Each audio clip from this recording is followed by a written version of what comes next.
এই যে জাতিসংঘ সফরে আমরা যা দেখলাম, মানে এখন তো সফরটা চলছে একদম এয়ারপোর্টের যে ঘটনা আমরা দেখলাম, ডক্টর ইউনূস প্রোটোকলের সাথে বেশ শান শৌকতে বেরিয়ে গেলেন, অন্যদিকে ডিম খেলেন আক্তার, গালি খেলেন যারা, হেনস্থা হলেন মির্জা ফখরুল ইসলাম আলমগীর, অন্যদিকে জামাত ইসলামের নায়েবে আমির, তাকেও দেখলাম স্বাগত জানিয়ে নিয়ে যাওয়া হলো। এই যে পুরো ঘটনাটা, এখানে নানান রকম বিশ্লেষণ হচ্ছে, কনসুলেটের ব্যর্থতা, ইন্টারিম সরকারের ব্যর্থতা বলা হচ্ছে, বিএনপির ব্যর্থতা, আবার অনেকের কৌশলও দেখছেন। আপনাদের কাছে দুজনের কাছ থেকে আমি একটু সামারি হিসেবে জানতে চাই যে কার ভূমিকা বা যদি বলি কৌশল কেমন দেখছেন। জনাব জহিরুল আলম, আপনার কাছ থেকে শুরু করি।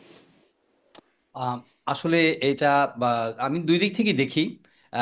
এই ঘটনায় লাভ ক্ষতির হিসেব যদি করেন রাজনৈতিকভাবে, আহ, প্রথম কথা হচ্ছে যে ডেফিনেটলি বিদেশে বাংলাদেশের যেই যেই রাজনীতি চর্চা হচ্ছে, এটি কোনোভাবেই আমাদের দেশকে এগিয়ে নিচ্ছে না, এবং এটা আমাদের জন্য অত্যন্ত ডিসগ্রেসফুল।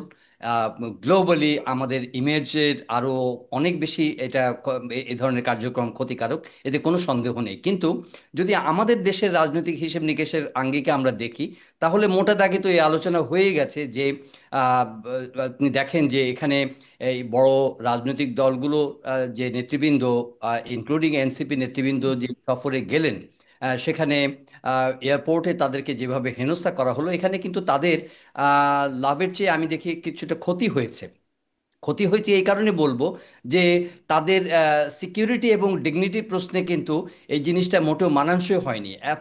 এত বড় রাজনৈতিক দলের নেতৃবৃন্দ সেখানে এয়ারপোর্টে নামলেন, তাদেরকে ওয়েলকাম করার জন্য, তাদের প্রপার সিকিউরিটি এনশিওর করার জন্য। এটা কিন্তু শুধুমাত্র ইন্টারিম গভর্নমেন্টের ব্যর্থতা হিসেবে আমি দেখি না, আমি একই সঙ্গে তাদের রাজনৈতিক শক্তিরও একটা কিন্তু এখানে ব্যর্থতার পরিচয় তারা দিয়েছে। দেখেন, বিএনপির পক্ষ থেকেও কিন্তু সেখানে সেই টার্মিনালে কোনো লোকজন ছিল না, এবং তারা অন্যত্র ছিলেন। তার মানে they were not aware of about this arrival. এখানে যেই টার্মিনালে তারা পৌঁছেছেন সেখানে তাদের উপস্থিতি ছিল না, এনসিপিরও ছিল না। অন্যদিকে আপনি জামাতের কথা বলেন, তারা যথেষ্ট প্রস্তুত ছিলেন এবং সেখানে তাদেরকে ওয়েলকাম করে তাদের নেতাকে তারা মোটামুটি যত্নের সঙ্গে তারা তাকে নিয়ে উদ্ধার করতে পেরেছেন। কিন্তু যদি লাভের অঙ্কে আপনি দেখেন, লাভ কিছুটা হয়েছে এই অর্থে যে এই দলগুলো যেভাবে তারা যে হেনস্থার শিকার হয়েছেন, যে ধরনের অসম্মানের শিকার হয়েছেন, এটা কিন্তু যারা আওয়ামী লীগের বা যুবলীগের যে যে কর্মীরা বা নেতারা সেখানে উপস্থিত হয়ে এই ধরনের কাণ্ড ঘটিয়েছেন, এতে দেখা যাচ্ছে যে মেইনস্ট্রিম রাজনৈতিক দল একটা ভিকটিমহুড ন্যারেটিভ কিন্তু তৈরি হয়েছে, যে তাদেরকে এইভাবে অপমান করা হয়েছে। এটা কোনোভাবেই কাম্য নয়।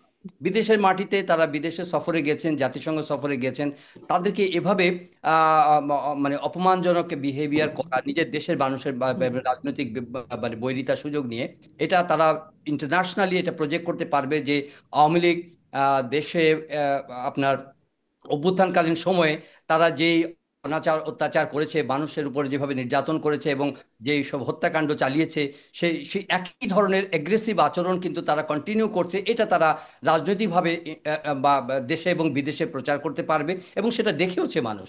কাজেই এটার কিন্তু একটা ইম্প্যাক্ট কিন্তু আমাদের ব্যাক ইন হোম এখানেও কিন্তু পড়েছে। দেখেন, আওয়ামী লীগের লোকরা সেখানে প্রতিবাদ বিক্ষোভ করছে, তাদেরকে নানাভাবে অসম্মানিত করার চেষ্টা করছে, কিন্তু একই সঙ্গে তারা এটাও কিন্তু মনে রাখতে হবে, তাদের ওইসব আচরণের কিন্তু খেসারত কিন্তু এখানে যারা আওয়ামী পরিবার আছে বা আওয়ামী সমর্থক আছে, বা যারা আওয়ামী লীগের সিম্পাথাইজার আছেন, সহানুভূতিশীল আছেন, তাদের উপর কিন্তু এই এই এই কি বলে যে এই ধরনের প্রতিশোধ বলেন বা রেট্রিবিউশন বলেন বা এই ধরনের প্রেশার বলেন, সেই প্রেশারগুলো কিন্তু তাদেরকে সহ্য করতে হবে। আমার মনে হয় যে এটা দুদিক থেকে। এই যে প্রতিশোধ তো আসলে সহ্য করতে হচ্ছেও, আমরা দেখছি তাদের সমর্থক বা নেতারা যারা আছে তাদের বাড়িতে দেশের হামলার ঘটনা ঘটছে। এটিও আসলে কতটা যৌক্তিক এটি শুনতে চাই আপনার কাছ থেকে। ন্যাশনাল ইন্টারন্যাশনাল ইম্প্যাক্টের কথা বলছেন আপনি, ইন্টারন্যাশনালি ধরেন কদিন ধরেই কথা যেটা হচ্ছে, বিশ্লেষকরা বলছেন যে এরকম ঘটনা তো ঘটেই, ডিম ছোড়া, অনেক সময় না, বোতল ছোড়া, শারমিন, একটা এমনকি জিনিস। জুতা ছোড়া, না, অবশ্যই এরকম। শারমিন, না এখানে সরি, আপনি এটা ইন্টারন্যাশনাল নর্মসে ডেফিনেটলি প্রতিবাদ বিক্ষোভ খুবই অ্যাকসেপ্টেড একটা হয়তো নর্মস, ঠিক আছে। কিন্তু আপনি দেখেন, এটা কিন্তু কোনোভাবেই কিন্তু অ্যাকসেপ্টেবল ওয়ে না, যেভাবে বাংলাদেশের নিশ্চয়ই। রাজনৈতিক প্রতিপক্ষ যেভাবে যে গালিগালাজ করেছে, যে ধরনের কুৎসিত কিছু শব্দ ব্যবহার করেছে, এটা কিন্তু একটা কালচারে পরিণত হয়েছে। আমি বলবো না যে কোনো একক পক্ষ শুধুমাত্র এটার আশ্রয় নিচ্ছে, হুম এটা নানাভাবে সবাই কিন্তু এই ধরনের একটা বিশ্রী, একটা হুম কুৎসিত, এবং এটা একটা মানে ডার্টি একটা কালচারের ভিতর ঢুকে যাচ্ছে। কিন্তু রাজনীতি আপনি করবেন, আপনি আপনার ভাষা দিয়ে, আপনার ন্যারেটিভ দিয়ে আপনি রাজনীতি করেন, কিন্তু আপনি এইভাবে কুৎসিতভাবে মানে এক্সচেঞ্জ অফ ডার্টি ওয়ার্ডস, আগলি ওয়ার্ডস, এবং হুম হুম। এই কথাগুলো কিন্তু আসলে আমাদের কোনোভাবেই আমাদের রাজনীতিকেও প্রমোট করে না, আমাদের দেশকেও প্রমোট করে না। আমার মনে একদম হয় একদম থেকে সমর্থন করা জরুর উচিত। আলম, আমি আপনার কাছে একটু আসবো আবারও। মানে আমি আসলে এটাই বলছিলাম যে এটা খুবই নিন্দনীয়, মানে দেখতে খুবই সবাই নিশ্চয়ই আমাদের সবার কাছে বিষয়টি খুবই খারাপ লেগেছে। কিন্তু যেটি বলছিলাম যে আমরা দেখি এখানে ট্রাম্পকে পর্যন্ত মানে তার শরীরের আকৃতি নিয়েও নানান রকম স্ল্যাং ব্যবহার করে কথা বলা হয়। এটাও একটা ইন্টারন্যাশনাল ইম্প্যাক্টের কথা বলছিলাম, তো আমি জাস্ট আরেকটু বোঝবার জন্য আপনার কাছে জিজ্ঞাসা করছি।